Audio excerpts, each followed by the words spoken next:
Guys, come let's explore Nehru zoological park Hyderabad. Last week మా అక్క వాళ్ళు విజయవాడ నుంచి వచ్చారు. సో మేమందరం కలిసి అయితే జూ పార్క్కి వెళ్ళామన్నమాట. పిల్లలకి కొంచెం నాలెడ్జబుల్గా ఉంటుంది కదా అనేసి. అయితే ఆ జూకి వెళ్ళడానికి మాత్రం మేము చేసిన మిస్టేక్ ఏంటి అంటే సండే రోజున ప్లాన్ చేసుకోవడము. మీరు ఎవరైనా వెళ్ళాలి అనుకుంటే వీకెండ్స్లో అస్సలు ప్లాన్ చేసుకోవచ్చు. అంటే మీరు అడగచ్చు మరి పిల్లలకి హాలిడేస్ కదా అని. ఎగ్జాక్ట్లీ పిల్లలకి హాలిడేస్ కాబట్టే మేము కూడా ప్లాన్ చేసుకున్నాము. బట్ ఇట్స్ హారబుల్ అనమాట. అక్కడ ఉన్న జనాలు అయితే అసలు మేము లాస్ట్ వీక్ వెళ్ళాము. టికెట్స్ కోసమే కొన్ని హండ్రెడ్స్ ఆఫ్ మెంబర్స్ క్యూ లైన్లో నించున్నారు. లక్కీలీ అక్కడ ఆన్లైన్ టికెట్స్ కూడా ఉన్నాయని చెప్పారు. సో మేము వెబ్సైట్లోకి వెళ్ళేసి మేమైతే టికెట్స్ బుక్ చేసుకున్నాము. అండ్ అందులోనే మనకు ఆ వెబ్సైట్లోనే మీకు కావాలంటే toy train tickets, fish pond tickets and safari ride ఇలా వీటికి సంబంధించినవి కూడా అక్కడ వస్తూ ఉంటాయి. Whichever you want, like మీకు ఏది కావాలి అని అనుకుంటే దాన్ని మీరు సెలెక్ట్ చేసుకొని దాని అమౌంట్ అయితే పే చేసుకోవచ్చు అనమాట. నేనైతే హైదరాబాద్లో ఇదే ఫస్ట్ టైం ఈ జూకి రావడము. వైజాగ్లో ఒకసారి వెళ్ళాను. అండ్ తిరిగి తిరిగి తిరిగి కాళ్ళు నొప్పులు వచ్చేసాయి అనమాట. పిల్లల కోసం మాత్రమే దీన్ని ప్లాన్ చేసుకున్నాము. కానీ వైల్డ్ ఎనిమల్స్ కూడా ఉన్నాయండి. మేమైతే ఫస్ట్ బర్డ్స్ ఏవియరీ నుంచి స్టార్ట్ చేసాము. ఇక్కడ వచ్చేసి కాక్టైల్స్ కానివ్వండి, ఇండియన్ మకాఫ్స్ అన్ని చాలా చాలా వెరైటీస్ అయితే బర్డ్స్ ఉన్నాయి.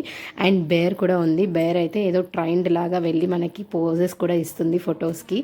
అండ్ మనకి డియర్స్ ఉన్నాయి, లైక్ మన ఇండియన్ బ్రీడ్ ఉన్నాయి అండ్ అమెరికన్ బ్రీడ్ కూడా ఉన్నాయి. అండ్ జిరాఫీన్ నేనైతే ఫస్ట్ టైం చూస్తున్నాను.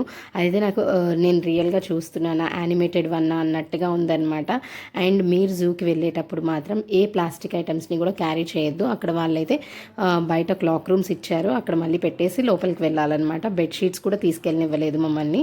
సో దాన్ని బట్టి చూసి ప్లాన్ చేసుకోండి. And one more interesting thing ఏంటి అంటే ఈ week last Sunday nearly 33,000 people అయితే నెహ్రూ జూలాజికల్ పార్క్ని అయితే విజిట్ చేశారని న్యూస్లో కూడా వచ్చిందనమాట.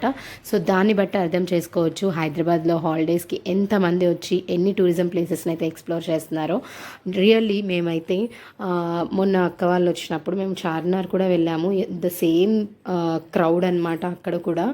అండ్ దట్టు ఈ ఎండలకైతే ఎంత సఫోకేటింగ్గా ఉన్నాయంటే ప్లేసెస్. మీరు తప్పదు వెళ్ళాలి అనుకుంటే తప్ప మీరు బయటికి రావద్దు ఈ ఎండలకి. చాలా చాలా వేడైతే ఉందన్నమాట. ఎస్పెషల్లీ పిల్లలు కూడా చాలా జాగ్రత్తగా ఉండాలి. అండ్ ఇక్కడ కొన్ని బర్డ్స్కి అయితే పైనుంచి వాటర్ స్ప్రింక్లర్స్ కూడా పెట్టేశారు, ఆ ఎండకి అవి ఉండలేవు అని చెప్పేసి. చాలా డిఫరెంట్ టైప్స్ అయితే మేము చూసాము. మీరు కూడా ప్లాన్ చేసుకోవాలనుకుంటే బెటర్ మీరు ఆన్లైన్లో ముందు టికెట్స్ బుక్ చేసేసుకొని తర్వాత డైరెక్ట్గా వాళ్ళు క్యూఆర్ కోడ్ స్కాన్ చేసి పంపించేస్తారనమాట. అది బెటర్ ఆప్షన్. ఇంకా మీరు ఎప్పుడైనా జూకి వెళ్ళారా? వెళ్ళుంటే మీరు ఏ ఎనిమల్స్ని చూసారో కామెంట్ సెక్షన్లో అయితే కామెంట్ చేసేసేయండి. And thank you for watching my videos. ఇది చూస్తున్నారు కదా ఎంత వెరైటీగా ఉందో. దీని నేమ్ కూడా కొంచెం వెరైటీగా ఇచ్చారు. చూడ్డానికి మనకి పీకాక్ టైల్ లాగా వచ్చేసింది అండ్ డిఫరెంట్ కలర్స్లో ఉంది. ప్రతిదీ కూడా ఇక్కడ పేర్స్తో ఉంది. ఇది గోల్డెన్ ఫిసెంట్ అంట. సో ఇలాగా డిఫరెంట్ టైప్స్ ఉన్నాయి. అండ్ వన్ మోర్ థింగ్ ఏంటంటే జూకి వెళ్తున్నారంటే ఫస్ట్లీ మీరు మ్యాప్ని అయితే చెక్ చేసుకోండి. అక్కడ మ్యాప్ ఉంది కానీ మేమేం చేసామంటే చూసుకోకుండా మేము రైట్ వెళ్ళాల్సింది లెఫ్ట్ వెళ్ళాము. సో లాస్ట్కి వైల్డ్ ఎనిమల్స్ దగ్గరికి వచ్చామన్నమాట. ఈ లయన్ని కూడా మేము లాస్ట్లో చూసాము. అండ్ ఈ వైల్డ్ ఎనిమల్స్ని అయితే మనకి చాలా చాలా డిస్టెన్స్లో ఉంది, అందుకే వీడియో అంత క్లారిటీగా రాలేదు. సో చాలా డిస్టెన్స్ ఉంది మనం నుంచిన ప్లేస్కి అది లోపల ఉన్నదానికి, ఎందుకంటే ఎంతైనా డేంజరస్ కదా. సో అందుకే అంత డిస్టెన్స్ అయితే పెట్టారనమాట. చాలా చాలా బాగుంది. అండ్ పిల్లలు కూడా చాలా ఎంజాయ్ చేశారు. పార్కింగ్ కూడా ఇక్కడ ఒక ఇష్యూ ఉంది.